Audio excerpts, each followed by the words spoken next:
My name is Ethan, and I need to tell you what happened to my parents. Because the last time I heard from my mom was a Thursday night. I remember because I had leftover lasagna heated up on the coffee table, and the Sixers were playing the Celtics in the fourth quarter. I was locked in. But then my phone buzzed next to me. It was a text from my mother. "Hey, sweetheart, Dad and I are headed to the lake house this weekend. Leaving tomorrow morning. Love you," she said. I tapped back with one hand, fork in the other. "Sounds good. Be safe. Love you too," I said. And that was it. That was the whole conversation. I didn't call. I didn't ask when they'd be back. I just went back to my game and my lasagna and didn't think too much of it. That was July 9th. And a couple days later, my phone rang at exactly 11:40 p.m. at night. I was already half asleep. I saw my brother Chris's name on the screen and almost let it go to voicemail. You see, because Chris and I talked maybe once a month, and it was never at midnight. But that night, something made me pick up. He didn't even say hello. He just said, "Ethan, when was the last time we talked to Mom and Dad?" I sat up in bed. I don't know, maybe a couple of days ago. She texted me about the lake house. Why? There was a pause on the other end. Not a thinking pause, a scare pause. "Well, because Lana and I haven't heard from them since the 10th, he said. "They told us they'd be going for the weekend." Well, the weekend came and went. We figured maybe they extended the trip. You know how Dad gets. But it's been a couple of days now, Ethan. They're not answering calls. They're not answering texts. The house is just exactly the way they left it. Their mail is still piling up in the box. Lana's been checking every day," he said. Lana was our sister. I could hear her in the background, just breathing the way she breathes when she's trying not to cry. "Did you call the police?" I asked. "Yeah, we filed a report a couple of days ago. They said adults are allowed to go off the grid if they want to. They said give it time." "Give it time?" I said. "Yeah, that's what they said." I sat there in the dark with the phone pressed to my ear and my heart doing something it never had done before. Not racing, not pounding, just sitting heavy in my chest like a stone that didn't belong there. My little brother and my sister had been living under the same roof as our parents. They watched them walk out the front door with overnight bags, and now days had passed with nothing. "I'm coming down," I said. "When?" he said. "Tonight. I'm leaving right now." I hung up, got dressed, and grabbed my keys off the counter. I didn't pack a bag. I didn't turn the lights off. I just walked out the door, and I started driving. The whole way there, about 30 minutes on a dark highway, I kept pulling up that text story with my mom. Just the two of us, her message, my message. The gray and blue bubble was sitting there like the last page of something that I didn't know I was reading. "Sounds good, be safe, love you too." That was the last thing I ever said to her. 30 minutes of staring at the road, and that text kept playing in my head, and I couldn't stop thinking that maybe if it was the last thing I ever said to her. When I pulled into the driveway about 12:20, Chris was sitting on the porch steps. Lana was in the doorway behind him with her arms crossed, tight against her chest.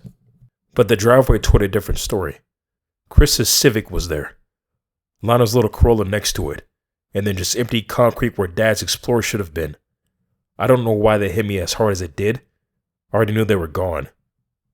Chris told me on the phone, but seeing that space, that gap where a car was supposed to be, made it real in a way words didn't. Chris was sitting on the top step. He looked tired. Not the kind of tired that you get from one bad night, the kind that settles into your face and stays. He stood up when I got out of the car and just looked at me for a second, and then he pulled me into a hug, held it longer than he normally would. "Thanks for coming," he said. "You ain't gotta thank me for this," I said. Lana was standing in the doorway, arms crossed, eyes swollen. She just gave me a simple, "Hey," quietly, like she was exhausted from crying so much. She then leaned into me and pressed her forehead against my chest and stayed there. I put my hand on the back of her head and I looked at Chris over her shoulder. He was watching us with this expression I couldn't read. The house was warm, like the thermostat had been left alone for weeks and nobody thought to adjust it. The TV was off, the kitchen was clean. Not messy clean the way it usually was, actually clean. Counters wiped, dish rack empty. The little ceramic rooster Mom kept by the stove was centered perfectly on the windowsill. "It's been like this since they left," Chris said. He was standing behind me in the kitchen doorway. "Mom must have cleaned up before they headed out. You know how she is about leaving the house messy," he said. I opened the fridge. Milk, eggs, a Tupperware of something that I couldn't identify. Normal stuff. But the milk's expiration date was July 12th, 3 days after they supposedly left. You don't buy milk after the week you're leaving for a trip. I didn't say anything about it, not then. I just closed the fridge and moved on. The living room was the same. Dad's recliner, Mama's blanket folded on the arm of the couch, remote on the coffee table. I looked at the coat rack by the front door. 2 hooks were empty, the ones Mom and Dad always used. Their jackets are gone, I said. Yeah, Chris nodded. I noticed that the first day. Bags too, Dad's duffel, Mom's little rolling suitcase, all gone, he said.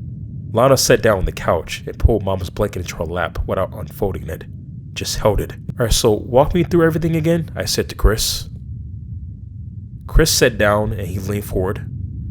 Alright, so Friday morning I was asleep. Lana had already left for work. She had the early shift that day. I heard the front door close around 6, maybe 6:30. I figured it was them leaving for the lake house like Mom said. I didn't get up. I didn't think I needed to. Chris paused. And when I came downstairs around 9, the house was empty. Car was gone. Everything looked normal. Did you see them leave? No, I just heard the door. I looked at Lana. She shook her head before I even asked. I was already at work by 6. I didn't see them that morning. I said goodbye to Mom the night before. I told her to have fun at the lake, Lana said. Chris kept going. I texted Mom Saturday afternoon just to check in. Nothing back. I tried again on Sunday, still nothing. Monday I called Dad's phone and it went straight to voicemail. That's when I started to. He rubbed his palms together slowly. But I told myself they were fine. Maybe they extended the trip. Maybe they drove somewhere else. And by Wednesday I was calling almost every couple of hours, Chris said. Both phones, nothing. He stopped, rubbed his jaw, looked at the floor like he was pulling something off from the back of his memory. And actually, there was one thing, I don't know if it actually means anything. I waited. That Friday afternoon, the day they left, I went out to grab the mail. Mrs. Kendrick was outside the street watering her plants. We talked for a second. She mentioned she saw a car in the driveway that morning that she did not recognize. A dark SUV. Said that she saw 2 people near the front door, a man and a woman. She didn't know them. Who was it, a couple? I asked. That's what she said. A couple she'd never seen before. Standing near the front door around the time Mom and Dad would have been leaving. What did they look like? I asked. Chris shook his head. She didn't get a good look, said that she was just making coffee and just caught it through the kitchen window. Middle-aged, maybe? She wasn't too sure. Couldn't tell me about the plates on the SUV either. Did you tell the police? I asked.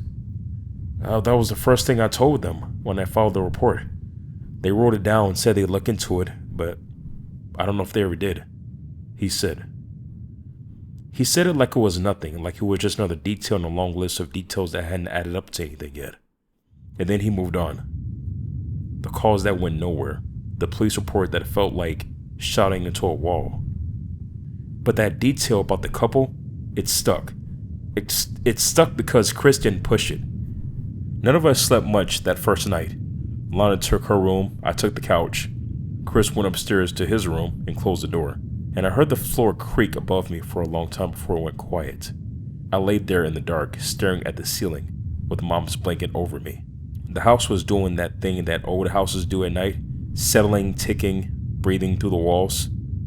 Every sound made me flinch. The refrigerator humming, a branch tapping the window. I kept picking up my phone and looking at that last text from Mom, just reading it over and over like the words might rearrange themselves into something that made more sense. Hey sweetheart, Dad and I are headed to the lake house this weekend, leaving tomorrow morning, love you. I must have fallen asleep around 5 because the next thing I knew, sunlight was coming through the curtains and I could smell coffee. I sat up and I found Lana in the kitchen. She was standing at the counter in one of Dad's old sweatshirts, both hands wrapped around a mug, staring out the window at the backyard like she was waiting for someone to walk out of the tree line.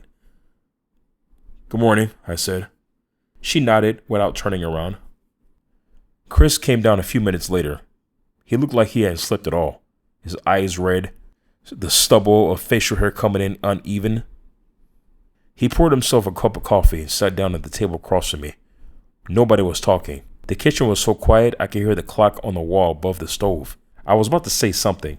I don't remember what. But then my sister Lana's phone started buzzing on the counter. She looked down at it and then she stopped breathing. "Oh my God," she said. Chris looked up.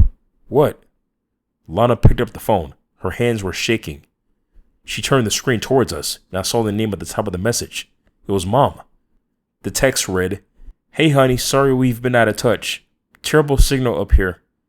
Heading home tomorrow morning. Should be up there by lunch. Love you." The kitchen went dead silent for a moment. Lana's eyes were filling up. She pressed the phone against her chest and let out this sound. "She's okay. Oh my God, she's okay," she said. I took the phone from her, gently, and read the message again.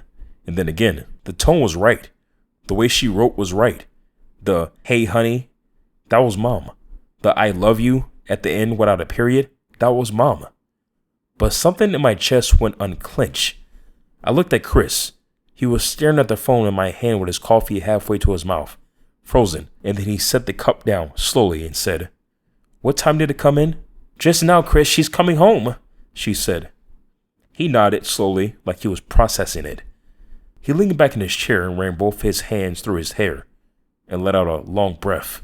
Lana was already typing back. "Mom, we've been so worried. Please call us when you can. We love you so much," she said. The message delivered. "She said terrible signal," Chris said. "Yeah, but she got enough signal to text," I said. Chris looked at me. Well, mountains are like that. Comes and goes," he said. Lana was smiling for the first time since I arrived. She wiped her eyes with the sleeve of Dad's sweatshirt and started talking about what she'd make for dinner tomorrow when they got home. Dad's favorite, the baked ziti he always asked for. She was already opening cabinets, checking if we had the right pasta. Chris got up and refilled his coffee. He squeezed Lana's shoulder as he passed her. "See? I told you they were fine." I watched him walk back to the table. He sat down and wrapped both his hands around the mug and looked right at me. And he smiled, a tired, relieved, grateful smile. But I pulled out my phone under the table and I did something I didn't tell either of them about. I opened Mom's text thread, my thread with her, and I typed a message. "Hey Mom, Lana said you're coming home tomorrow. I can't wait to see you. Call me when you can." I watched the screen for 5 minutes, 10, 20, but there was no reply.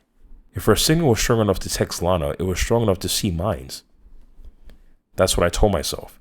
That's the thought I couldn't put down. The rest of the day moved slowly. Lana was feeling happier. She cleaned the kitchen. She called her job and told them she might need tomorrow off. She sat down on the porch and called her best friend and said, "I think they're okay. I think they're actually okay." And I could hear the friend screaming on the other end. Chris stayed quiet. He sat down on the couch and watched TV with the volume low, and then scrolled through his phone and didn't say much. When I sat next to him, he looked over and said, "It's been a hell of a couple days, man," he said. "Yeah," I said. "I'm glad you came down," he said. "Me too." He went back to his phone. I went back to mine. But Mom never texted me back. The next morning, we were all awake by 8.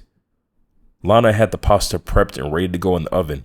She set the table for 5 plates, 5 glasses, 5 sets of silverware, like it was Thanksgiving, like they were just coming home from vacation and everything was fine, and the last couple of days had just been some sort of like misunderstanding. 9 o'clock passed, and then 10, and then 11. Chris was sitting in the kitchen table. I was on the porch watching the street. Noon came and went. "She said she'd be here by lunch," Lana said from inside. Her voice had changed. The lightness from yesterday was gone. Something heavier had taken its place. "Could be traffic," Chris called from the kitchen. By 2 o'clock, Lana had stopped talking. She was back on the couch with Mom's blanket in her lap, folded the same way as she held it the night that I arrived. The table was still set for 5. I pulled out my phone and I called Mom's number. It rang once, twice, 3 times. I expected a voicemail, but then something happened. Someone actually picked up. But it was just breathing, slow and heavy, not panicked, not like someone who was hurt or scared, or just breathing, just very steady, patient. like whoever was on the other end had been waiting for this call. Mom, hello? Mom, it's Ethan, are you there? Nothing, just that slow, heavy pull of air in and out. In and out. Who is this? The breathing stopped for maybe 2 seconds. There was complete silence on the line, and then the call ended. I stood on the porch staring at my phone. My hands were shaking. The screen showed the call had lasted 19 seconds. Across the street, Chris was coming back down from Mrs. Kendrick's driveway. He was shaking his head before he even reached the curb, and then he saw me and stopped in the middle of the road. What happened? He said. Someone answered Mom's phone. He crossed the rest of the street fast, came up the porch steps 2 at a time. What do you mean someone answered who? He asked. I don't know. They didn't talk. They just breathed. I said. Chris stared at me, his mouth open and closed. He looked through the screen door at Lana and then back at me and dropped his voice low. Like heavy breathing, like a prank? He said. It wasn't a prank, Chris. Okay, we need to call the police right now, he said. He already had his phone out. He was already pulling up the number. Lana appeared in the doorway. She heard enough. What's going on? She asked. Chris turned to her and his face did something I had never seen before. It shifted. 1 second he was looking at me like a brother trying to keep it together, and the next he was looking at Lana with the softest, most protective expression I've ever seen on a man's face, like he was about to deliver the worst news she ever heard and wanted to wrap it in something gentle first. Somebody has Mom's phone, he said quietly. Ethan called and somebody picked up. They didn't say anything, he said. I'm calling the police right now, Chris said. We're going to figure this out. He put the phone to his ear and walked inside, calm, measured, the guy with the plan. The brother who was holding all of us together. I sat at the kitchen table about an hour after the police left. They'd taken the phone call seriously enough to write it down, but not seriously enough to do anything about it yet. Said they'd look into it, said they'd be in touch. Same shit, different day. I'm driving to the lake house, I told them. Lana looked up from her coffee. What? She said. The lake house, I'm going up there. Ethan, no. She put the mug down. You're not going up there alone. We don't know what's going on yet. We don't know who answered that phone. She said. That's why I'm going, I said. Okay, then we all go. She said. No, somebody needs to be here just in case they come back. I didn't believe that anymore. Not really. But Lana needed to, and I wasn't going to take it from her. She looked at Chris, waiting for him to back her up, waiting for him to tell me that I was being stupid. Chris was leaning against the counter with his arms folded. He was quiet for a long time, and then he said, I think we should let the police handle it, bro. Let them check it out. They're not going to check it out, Chris. You've been dealing with this shit for almost a week now. They don't care, I said. They do care, they're just very slow. Look, I'm going up there tonight and I'll be back later. Lana was shaking her head, tears running down her face, but she wasn't sobbing, just leaking. Like her body had given up trying to hold it and she was just letting it go. I don't want you to go, she said. I knelt down next to her chair. I took her hand and I told her, I need to see the house and know whether they're there or not. Because right now we're just sitting here guessing. I can't do this anymore, I said. She squeezed my hand hard, didn't let go for a while. Chris walked me to my car. The streets were quiet and dark. He stood at the driver's side with his hands in his jacket pocket. Be careful up there, he said. I will, I said. He tapped the roof of the car twice, the way Dad used to do it when he saw us off. I don't know if Chris did it on purpose. I don't know if he even realized he did it, but it didn't matter. I pulled out of the driveway, watched him in the rearview mirror. He stood there under the porch light with his hands in his pocket until I turned that corner. I drove north. 3 hours of the dark highway and trees and the occasional pair of headlights passing in the other direction. I had the radio off, the windows up, just me and the road and the sound of my own thoughts. And every single one of them was bad. Halfway there, my phone buzzed. A text from my sister. Please be safe. I love you, she said. I wanted to make sure that I was doing right by her. I put the phone down and I kept driving. The trees got thicker. The streetlights disappeared. The road narrowed from 4 lanes to 2, and then the 2 lanes got rougher. And by the time I turned into the gravel road that led to the lake house, I couldn't see anything but what the headlights gave me. gravel under my tires, trees on both sides, and darkness everywhere else. I pulled into the driveway about 11:47 p.m. The headlights swept across the front of the house, and for 1 second I saw it all. The porch, the front door, the windows, the wood pile on the side. Everything dark, everything still. I sat in the car with the engine running and the headlights on before I turned everything off and made it to the front door. I walked up to the house, turned on my phone flashlight, and I walked towards the front door. The gravel was loud under my feet. Every step sounded like it was announcing me to the whole lake. The porch steps creaked the way they always did. Second one from the top, and then the one closest to the door. I used to know which ones to skip when I sneak in late as a teenager. Funny what your body remembers when your brain is too scared to think. The front door was locked. I reached up above the frame and felt along the ledge where Dad always kept the spare key. My fingers found it immediately. Same spot. Same little brass key with the green rubber cover on the end. I unlocked the door and pushed it open. The smell hit me first. Not a bad smell, just still, close up. Like air that hadn't moved in weeks. I swept the flashlight across the room and saw exactly what I expected to see. Nothing. The living room looked like a photograph. Couch cushion straight, remote on the side table, Dad's fishing magazine stacked in a very neat pile on the coffee table, the blanket Grandma knitted draped over the back of the recliner. Everything in its place, everything untouched. I moved into the kitchen, clean, dry, no dishes in the sink, no water spots on the counter. The faucet had that stiff resistance it gets when it's not been touched in a long time. I opened the fridge, empty except for a box of baking soda and 2 bottles of water. No groceries, no leftovers, nothing that said anyone had been here recently. I checked the bedrooms, beds made, with the closets closed. Towels folded in the bathroom. The soap in the shower was dry and cracked. They never made it here. That was clear. Whatever happened to my parents happened before they reached this house. The place was exactly the way it should have been if no one had stepped foot here since springtime.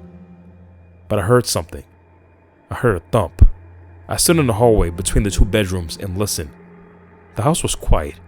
The kind of quiet that presses in on your ears. I could hear the lake through the walls, that soft lapping sound, wind moving through the trees, my own breathing, nothing else. I started to feel stupid. Old houses make noise. Wood contracts in the cold. Animals get under porches. I drove 3 hours to stand in an empty lake house with a phone flashlight like a kid checking for monsters under the bed. I was walking back through the living room toward the front door when my phone rang. Not a text, a phone call. The screen lit up, and the name at the top made my legs stop working. Mom. I answered. For a second there was nothing, just dead air, and then a voice came through. Not my mother's voice, a man's voice. Just low and calm. The kind of calm that wasn't peaceful. The kind that's chosen. You need to leave that house. My mouth opened, but nothing came out. I'm not going to say it again. You need to leave that house right now, tonight. Get in your car and drive away and don't come back. They said, Who is this? You don't know me and you don't want to, but I know you, Ethan. I know your car is in the driveway.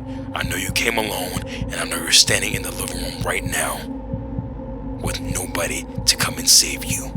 I spun around. I swept the flashlight across every corner of the room. Empty. The windows were black. I couldn't see anything outside, but I could feel it. The sensation of being watched. Where are my parents? I asked. You need to leave the house right now. Leave the house. Where are my parents? I asked again. I'm not playing the game with you, boy. If you don't walk out that front door in the next 60 seconds, I'm going to come in there and kill you. And nobody's going to find you any faster than they found them. You got that? The line went dead. I stood there. The phone screen dimmed and the room got darker. And I could hear my own heartbeat in my ears. Fast. Too fast. Like it was trying to get out my chest before the rest of me decided what to do. And then I heard it. A door, not the front door, somewhere deeper in the house, the back bedroom. The door I left open was now closing, slowly, the hinges groaning long and low and then the click of the latch catching. I turned toward the hallway. The flashlight beam was shook because my hands were shaking. The hallway was empty, but that door was closed. I left it open. I know I left it open. Something moved past the window to my left, not slow like an animal, a shape, dark and fast, moving past the glass from one side to the other and then gone. I jerked the flashlight toward the window and I saw nothing, just my own reflection, just the dark behind it. And then another door slammed. The sound bounced off the walls and filled the whole house. Then footsteps, not outside, inside, above me, on the roof or in the attic crawl space. Heavy, deliberate steps moving across from one end of the house to the other. Slow enough to be human. Slow enough to be someone who wanted me to hear them. I backed towards the front door. My flashlight was jumping from wall to wall, to window to hallway, and I couldn't keep it steady. And I couldn't see anything, and the footsteps above me were getting louder. All I know was that I needed to get the hell out of that house. I grabbed the front door handle and pulled it open and ran outside of the house. I got to my car and my hands were shaking so badly, it took me 3 tries just to open the car door properly. And then I swung the doors open and I got the hell out of there. I saw the front door wide open as I was backing up, the way I left it. And standing in the doorway just inside the threshold where the porch light didn't reach, there was a shape, a figure, still watching me. I floored it.